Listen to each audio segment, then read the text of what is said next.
있고 평화가 점점 더 멀어져 가는 시대에 오늘 우리들이 살아가고 있습니다. 러시아와 우크라이나 전쟁은 끝날 기미가 보이지 않는 가운데 저 성경의 땅 팔레스타인 지역에서 지금 하마스와 또 이스라엘의 또 치열한 전투를 통해 수많은 사람들이 무고하게 죽어가고 있습니다. 그것만이 아니더라도 예전부터 있어왔던 많은 전쟁들로 인해 나라 안에 끊임없는 전쟁이 일어나고 있는 나라들이 많이 있죠. 여러분이 잘 알고 있는 아프가니스탄, 시리아, 또는 우리가 잘 알고 있는 저 미얀마 같은데, 이런 데는 하루가 멀다 하고 정부군과 반군이 서로를 향해 이렇게 탱크와 총을 쏘면서 서로를 죽이고 있습니다. 많은 나라들이 지금 내전과 국지전으로 스스로 지금 자멸해 가고 있죠. 꼭 그런 것만이 아니라 또 이 나라와 나라 사이의 국경을 두고 서로 이렇게 땅 한 평 그런 경계에서 우위를 확보하려고 해상이나 또 이런 나라의 경계에서 치열하게 싸우거나 또 총탄이 오고 가는 일들이 얼마나 많이 벌어지고 있는지 모릅니다. 미국 같은 나라는 총기가 자유로우니까 이 총기로 인한 그런 사건 사고가 하루가 멀다 하고 이렇게 뉴스에 이렇게 오는 모습들을 바라봅니다. 아유, 미국에서 안 태어난 게 얼마나 감사한지 모르겠어요.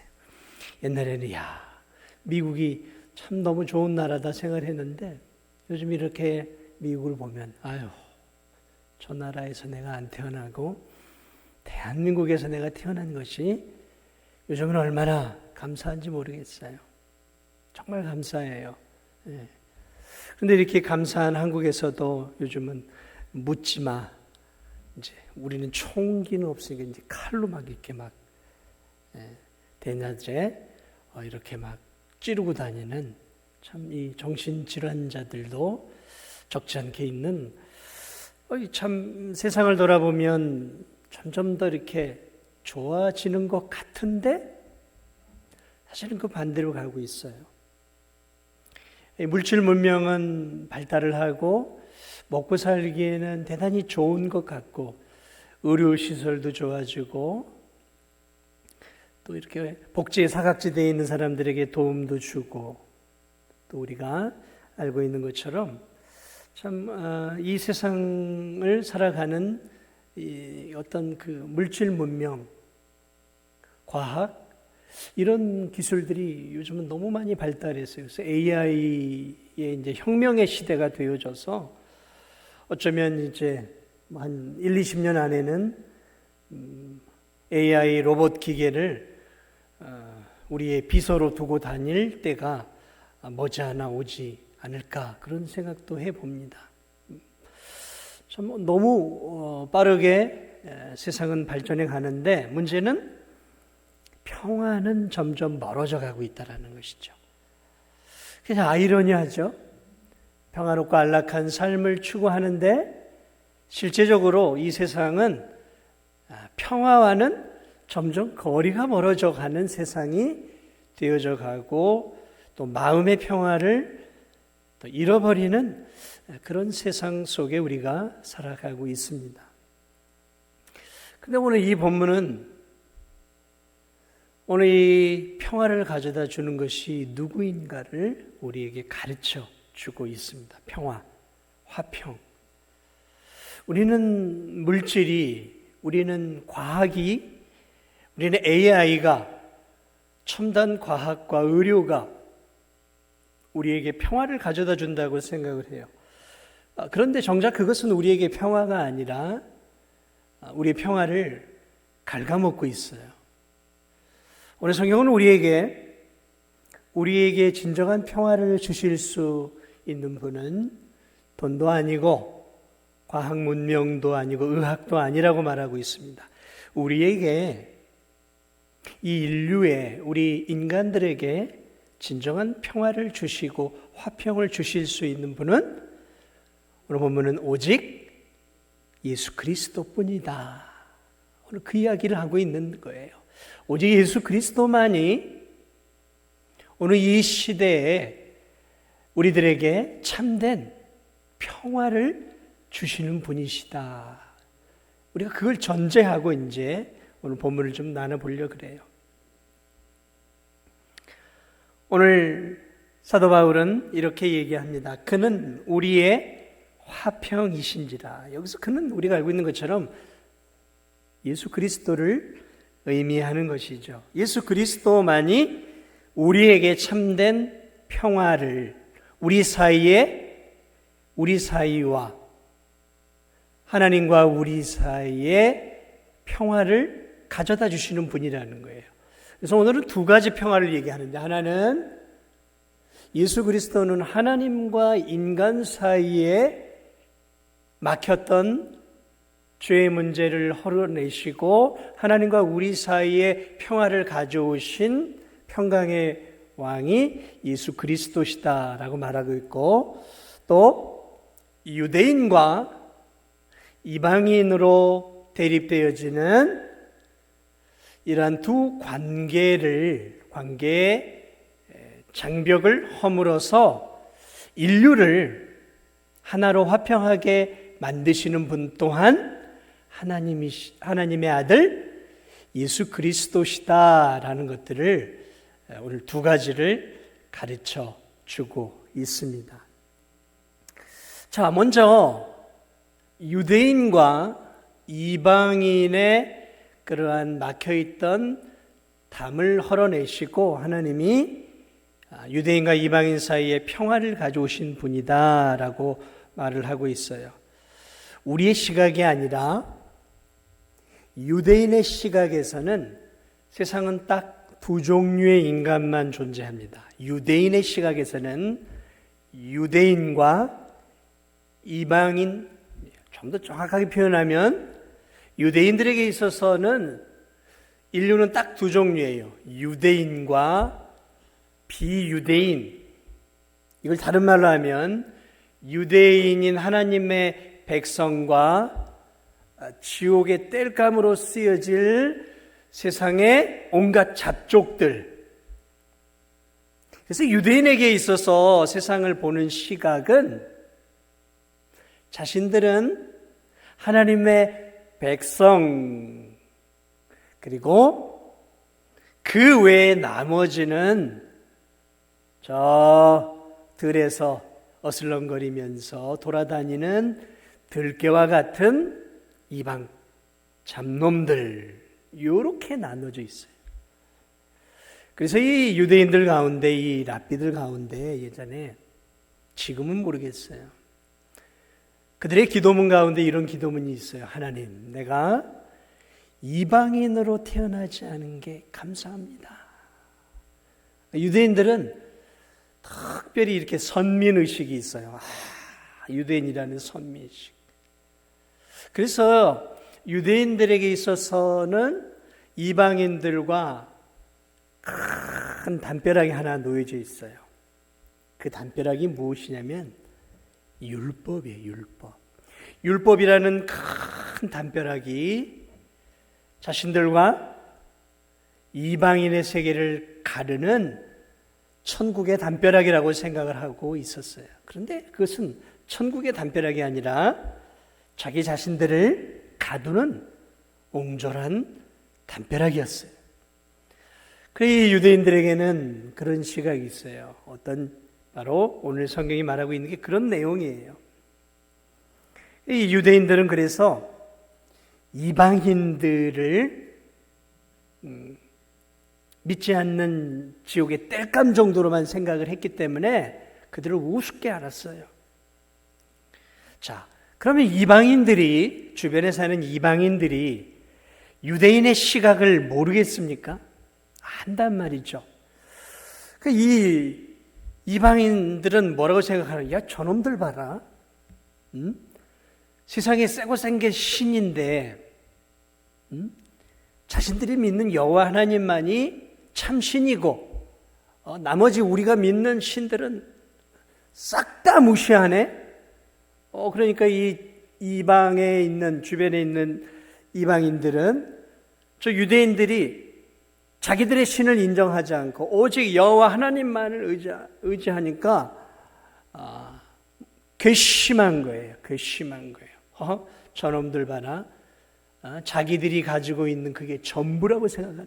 그래서 이 율법이라고 하는 이 독특한 하나님이 주신 이 율법으로 인해서 이방인과 유대인들에게는 건널 수 없는 거대한 장벽이 생겼어요. 장벽이.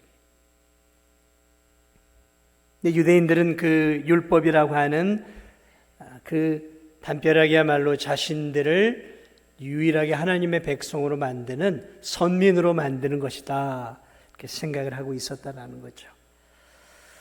자, 이 구약의 율법 가운데 의식법이라는 게 있어요. 의식법. 시민법이라는 것도 있고 의식법도 있고 한 세 가지 법으로 나눠지는데 오늘 이제 이 제사법들이죠. 제사법들. 제사를 드리고 또 성결하게 하는 의식법들이 있어요. 그리고 할례가 있죠. 할례. 이런 이제 그런 이 제사법들. 오늘 성경이 말하고 있는 이게 그런 법을 이야기하는 거예요. 법조문으로 된 계명의 법들이죠. 자, 어쨌든 유대인과 이방인 사이는 건널 수 없는, 넘어갈 수 없는 거대한 율법이 가로막고 있었어요. 사실은 이 율법은 좋은 거죠. 하나님이 이스라엘 백성들을 사랑해 주신 거잖아요. 그런데 이스라엘 백성들은 자신들만 사랑해서 주었다라고 생각을 한 거죠. 그런데 하나님은 그게 아니었죠. 내가 너희들을 온 세상에 제사장 나라로 삼아서 너희들을 통해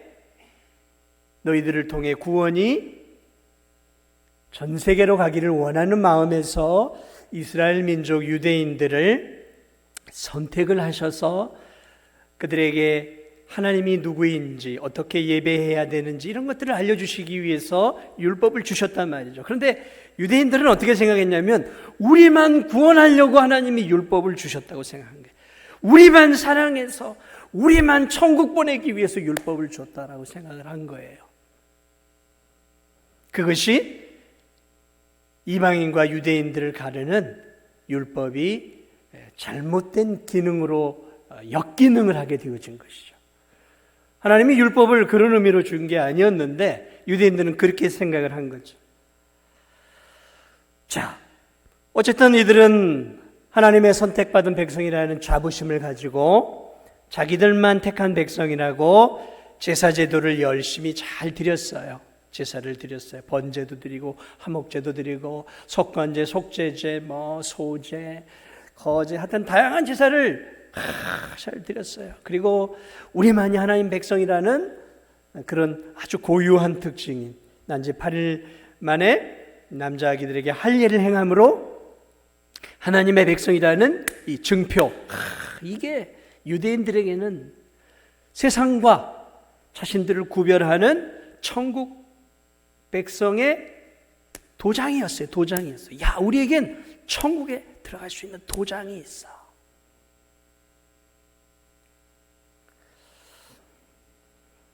그래서 그들은 자신들만이 하나님 앞에 제사를 드린다는 자부심, 구원받은 증표, 천국 들어가는 티켓인 할례를 갖고 있는 그 자긍심과 우월감이 하늘을 찔렀단 말이죠. 자, 그러므로 그런 것들이 주변에 있는 이방인들에게는 역으로 작용을 한 것이죠. 그래서 이 두 사이, 이방인과 유대인 사이는 너무 큰 거리감이 있었어요. 자, 오늘 그 얘기를 하고 있는 거예요. 자, 그런데 오늘 이 예수 그리스도께서 무슨 일을 하셨냐면 14절을 다시 볼까요? 그는 우리의 화평이신지라. 둘로, 이게 둘이 누굽니까? 이방인과 유대인이에요. 그러니까 유대인과 이방인이죠. 둘로 하나를 만드사. 둘로 나눠져 있었는데 하나님이 예수 그리스도를 통해서 이방인과 유대인, 유대인과 이방인 이렇게 둘로 나눠졌던 것을 딱 짬뽕을 시켜가지고 하나로 만들어 버리셨어요. 누굴 통해서요? 예수님을 통해서요. 둘로 하나를 만드사 원수된 것, 그 중간에 막힌 담을 자기 육체로 허셨어요. 중간에 막힌 담이 뭐라 그랬죠? 율법이에요, 율법. 이 율법을 하나님이 와르르르르 무너뜨리셨어요. 헐어버리셨어요. 헐어버리셨어요. 특별히 어떤 율법이에요? 제사법, 의식법, 할례. 그러니까 의식법이죠. 의식법, 제사법이죠. 이것을 예수 그리스도가 십자가에서 죽으시면서 이방인과 유대인 사이를 가로막고 있었던 이 의식법을 완전히 무너뜨려 버리셨다는 거예요. 무너뜨리셨어요. 예수 그리스도께서 십자가에서 죽으실 때 그들이 예배를 드렸던 성소와 지성소 사이를 가로막고 있었던 휘장이 위에서부터 아래로 찢겨지면서 이제 휘장이 찢겨지면서 성소와 지성소 사이에 막혀있는 게 사라져 버렸어요. 그래서 이제 누구나 하나님께로 나아갈 수 있는 길이 열려버린 거예요. 길이 열려버린 거예요. 그러니까 이 휘장이 찢겨졌다는 것은 무엇을 말하냐면 구약의 제사 제도는 이제 끝났다라는 걸 이야기하는 거예요. 예수님의 십자가의 죽음을 통해 구약의 제사 제도는 하나님이 철폐해 버리신 거예요. 없애버리신 거예요. 하나님이 없애버렸어요. 제사 제도를. 하나님이 만드셨던 제사 제도를 예수님이 죽자마자 없애버리신 거예요. 우린 제사 안 지내잖아요, 지금. 예배를 드리잖아요. 하나님이 그렇게 만드신 거예요. 휘장이 찢겨진 것이죠.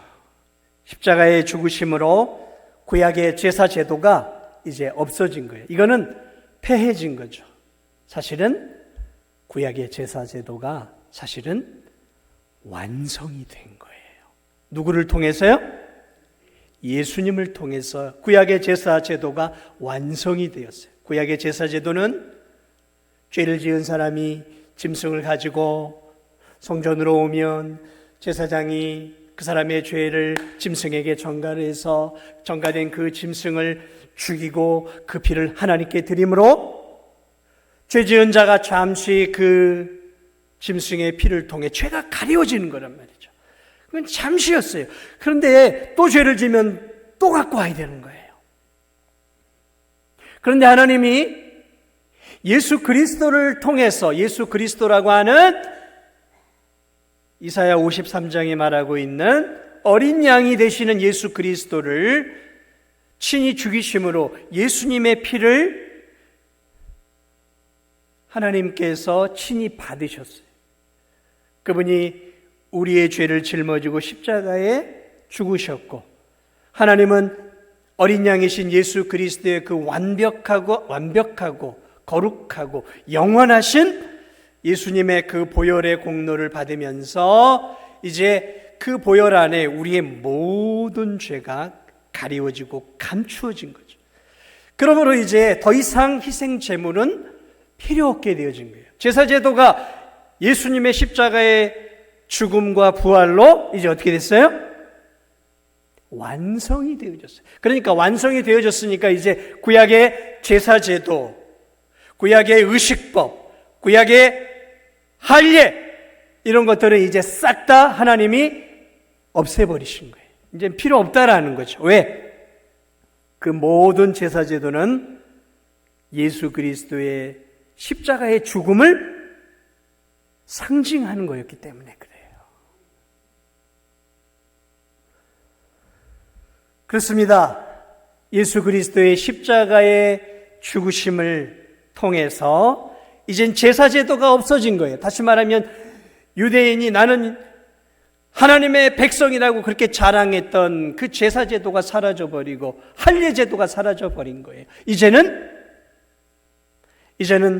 죄 용서함 받고 하나님의 자녀가 되는 길들이 제사 제도를 통해 이루어진 것이 아니라 바로 예수 그리스도, 그 예수 그리스도를 믿음으로 하나님이 보내신 예수 그리스도가 나의 죄를 위해 십자가에 죽으신 보배 피임을 믿는 자에게는 그게 유대인이든 그게 한국인이든 그게 저 캄보디아인이든 상관없이 이제 유대인과 이방인을 나누었던, 유대인들에게 어떻게 보면 특혜가 되었던 그 율법의 조문들을 하나님이 스스로 완벽하게 완성시키심으로 이제는 예수 그리스도 안에서 예수 그리스도를 믿으면 그것이 유대인이든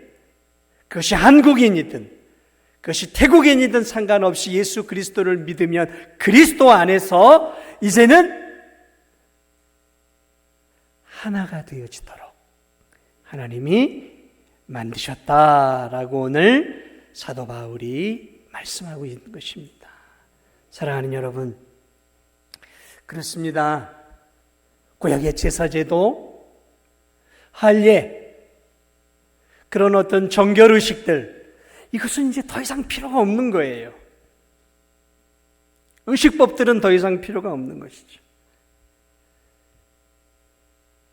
예수 그리스도의 그 십자가의 법의 피로 말미암아 이제는 누구나 하나님의 자녀가 되는 길이 열렸고 하나님께로 가는 길이 열린 거예요.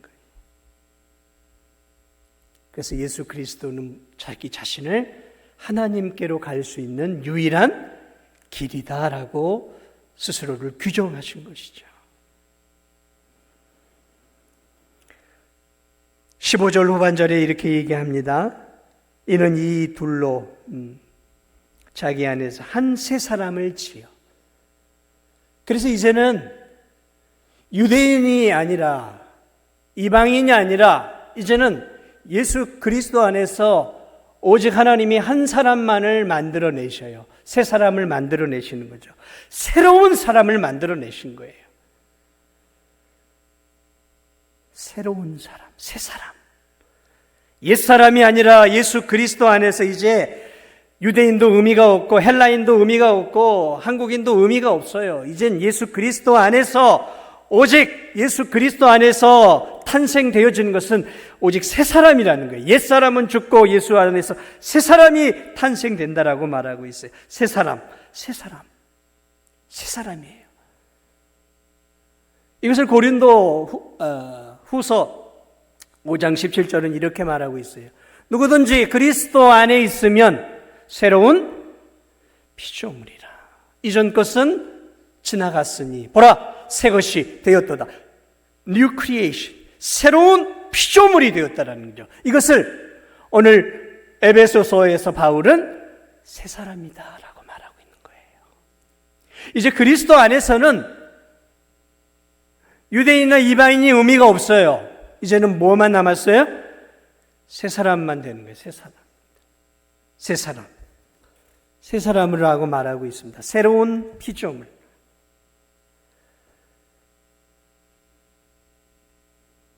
이제는 원수 관계가 아니라 예수 그리스도 안에서 예수 그리스도를 믿으면 그 안에서 이제 누구나 다 원수 관계가 아니라 가족이 되어진다는 거죠. 가족이 되어지는 거예요.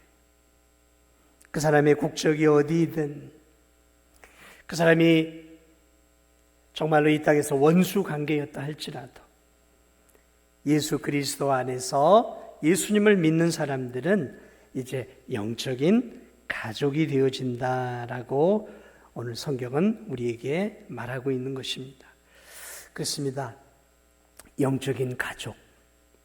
이것을 다른 말로 표현을 한다면 하나님의 백성이라고도 말할 수 있고 하나님의 자녀라고도 말할 수 있는 것이죠. 그래서 예수님을 믿으면 우리는 다 새로운 피조물이 되어서 하나님의 자녀가 되어지는 것입니다. 이것을 조금 더 신약적으로 표현하면 우리가 예수님을 믿으면 예수 그리스도를 머리로 우리가 예수님의 몸의 지체가 되어지는 거예요. 가족이 되어 한 몸이 되어지는 것이죠. 이게 교회죠. 그게 교회입니다. 그 교회는 뭐예요? 예수 그리스도를 머리로 하고 예수 그리스도를 믿는 우리들이 몸의 지체인 것이죠. 그러니까 저와 여러분은 예수님의 몸의 한 부분이란 말이죠. 교회가 되었다라는 것이죠. 교회. 그렇습니다. 사랑하는 여러분, 그러므로 세상은 유대인과 이방인으로 나눠지는 것이 아니라 이제 예수님을 믿음으로 말미암아 이제는 예수님 안에 있는 예수님의 가족이냐, 예수님 바깥에 있는 사람들이냐로 이제 세상은 다시 양분이 되어지는 거예요. 여러분은 예수님 안에 있습니까? 아멘? 그렇습니다.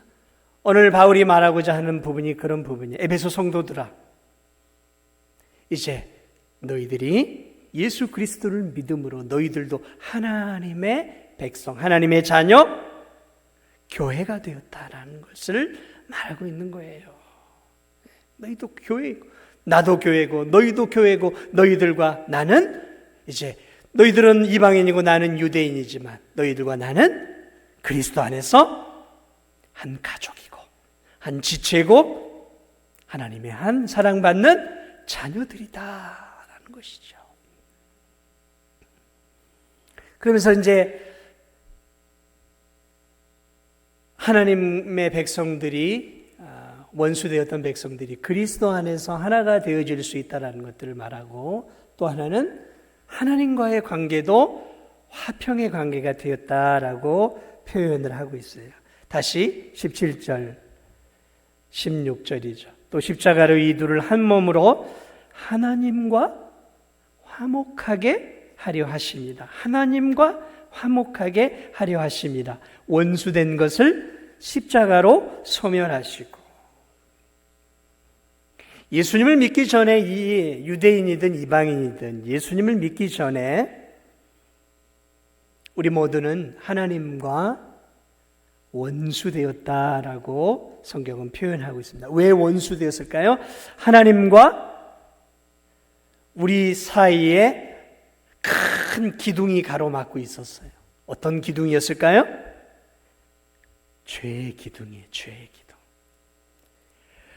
우리는 태어나면서부터 죄를 짓는 것이 아니라 태어나기 전부터 우리는 죄 가운데서 태어나잖아요. 허물과 죄로 죽어서 태어난 사사나예요. 영적으로는.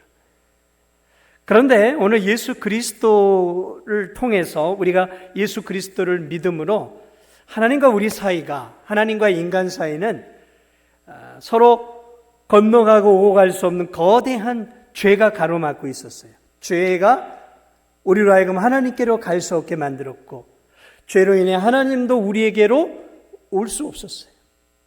그래서 하나님이, 거룩하신 하나님이 우리에게 오기 위해서 죄된 몸을 입으시고 이 땅에 오신 것이죠. 예수 그리스도가 그래서 오신 거예요.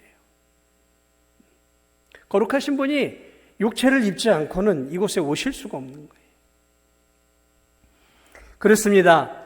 바로 이 예수 그리스도의 십자가의 죽으심을 통해서 우리의 죄의 문제가 해결되어지므로 하나님과 우리 사이에 거대한 이 죄의 기둥이, 죄의 담벼락이 와르르 무너진 것이죠. 그래서 죄로 인해 하나님은 우리를 진노의 눈으로 바라보셨어요. 우리 또한 하나님을 사랑하지 않았어요. 원수처럼 생각했어요.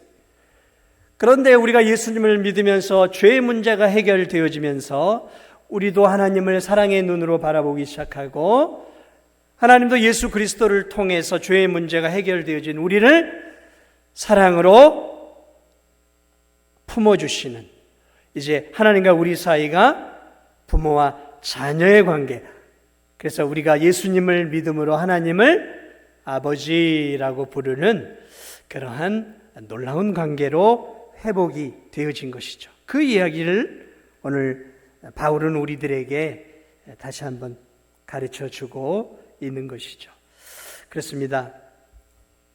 예수 그리스도는 유대인과 2000년 전에 유대인과 이방인으로 나누었던 하나님이 주신 율법을 가지고 있었고 제사제도를 알고 있었고 구원의 길을 알고 있었던 유대인들, 율법을 가지고 있었던 유대인과 이방인들, 이 사이에 막혀있던 그런 율법의 조문들을 십자가를 통해 완성하시고, 그래서 유대인과 이방인이 아니라 이제는 예수 그리스도를 믿는 자들에게는 하나님의 자녀가 되는 권세를 주심으로 새로운 하나님의 자녀, 새로운 새 사람을 그리스도 안에서 만들어서 저와 여러분이 살아가는 삶은 달랐고 또 모든 것들이 달랐지만 우리 모두가 이제 예수 그리스도를 믿음으로 우리 모두가 그리스도 안에 화목한 관계가 되어졌고 또 하나님과 우리 사이에 죄의 문제가 그리스도를 통해 해결이 되어지므로 하나님을 아버지로 부르며 화평의 관계를 하나님이 예수님을 통해 허락해 놓으셨어요. 그렇습니다. 그래서 예수 그리스도를 성경은 평강의 왕이시다, 평화를 주러 오셨다는 것이죠.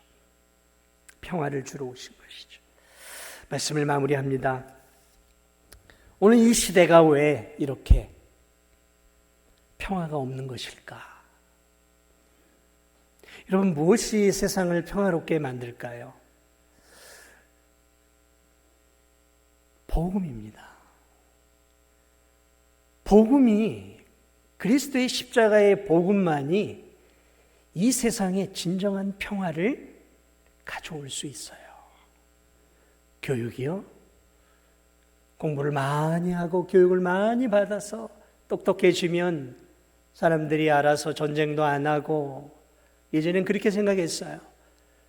그래서 이 계몽운동이라고 사람들이 저렇게 무지하고 죄를 짓고 전쟁을 하고 이런 것들은 배우지 못해서 그런 거야.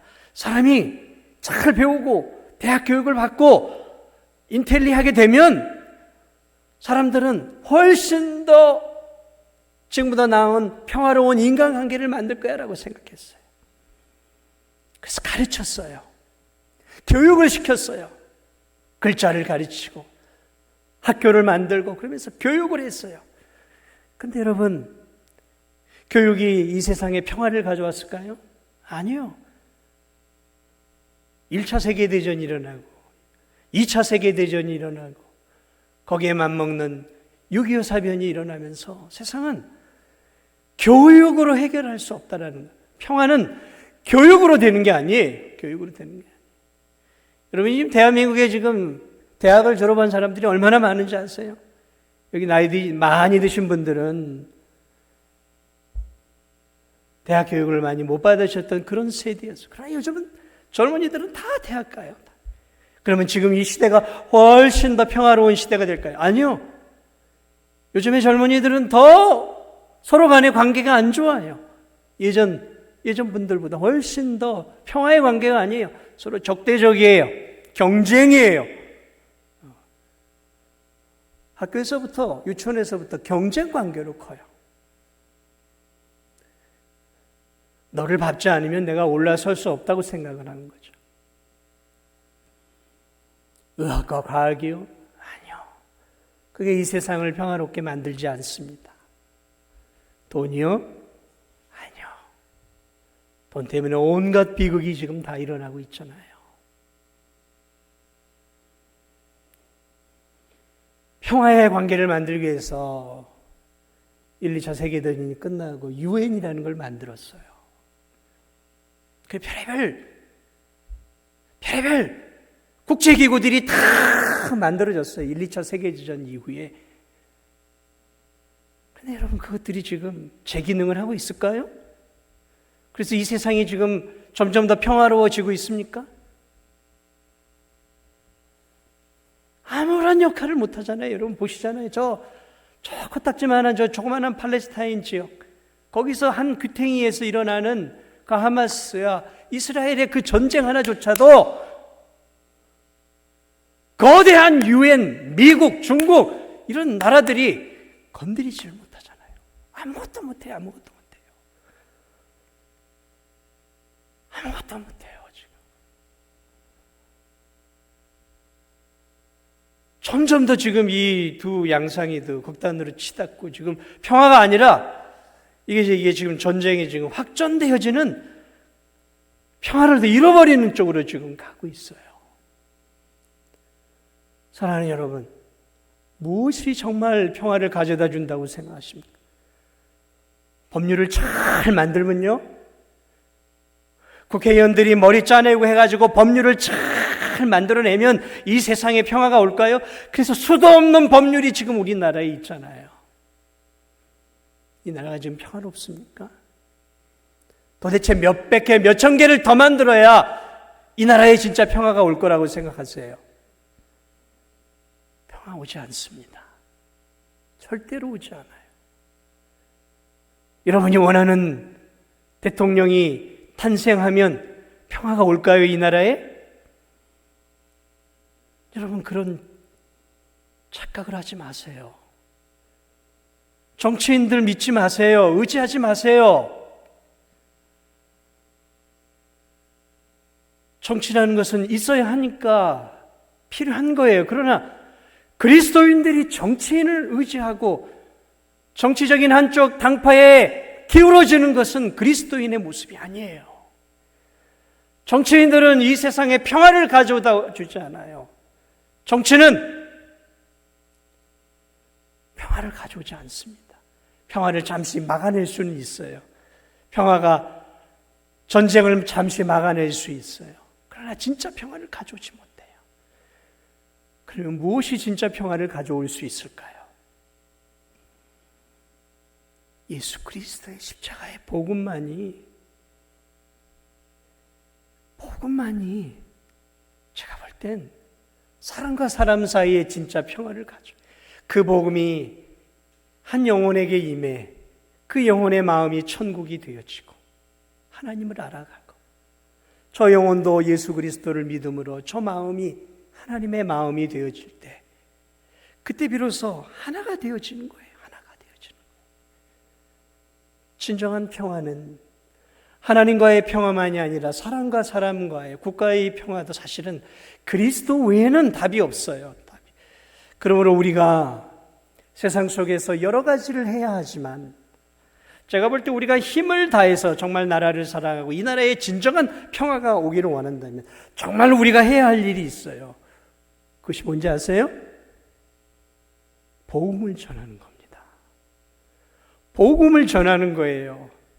그래서 한 영혼 한 영혼이 예수 그리스도를 만남으로 그 한 영혼 한 영혼이 거듭나 하나님의 사람으로 되어지고, 그 하나님의 사람들이 점점 많아져 갈 때 거기에 진짜 평화가 있는 것이죠.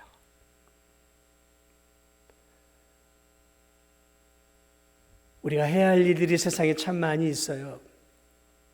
그런데 제가 볼 땐 우리가 정말 나라를 사랑하고 정말 이 나라가 평화로워지기를 원하고 세상이 평화로워지기를 원한다면 물론 기도해야 합니다. 다 해. 그런데 제가 볼 때는 답은 그리스도 안에 있어요. 예수 그리스도. 그러므로 전도하십시오. 한 영혼에게 복음을 전하십시오. 복음을 전하셔서 그 영혼이 예수 그리스도를 믿게 되어질 때, 여러분, 그것이야말로 그 영혼이 하나님과 다른 사람과의 관계 속에서 평화를 맺어가는 하나님의 방식이에요. 하나님의 방식. 우리가 이 말씀을 다시 한번 기억하면서 예수 그리스도의 십자가의 복음을 붙잡고 예수 그리스도를 자랑하고 증거하는 저와 우리 성도들이 되시기를 주님의 이름으로 축복을 드립니다.